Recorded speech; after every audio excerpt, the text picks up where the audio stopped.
अशा प्रकारे स्वतःची किंमत वाढवा. पहिली, आपण काय करत आहोत आणि काय करणार आहोत हे लोकांपासून कायम लपवून ठेवा. बऱ्याच लोकांना सवय असते मनात काही न ठेवता सगळं बोलून दाखवण्याची. तर असं अजिबात करत जाऊ नका.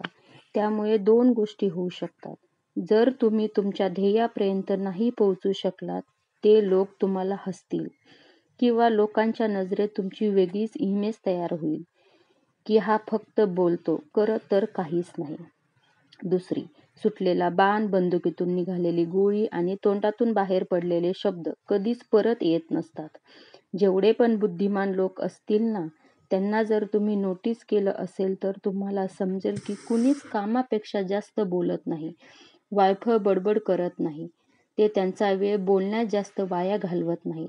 नेहमी गरजेपेक्षा कमी बोलतात आणि स्वतःच्या कामाकडे लक्ष दिले तर तुम्ही नक्की एक ना एक दिवस सक्सेस होताल.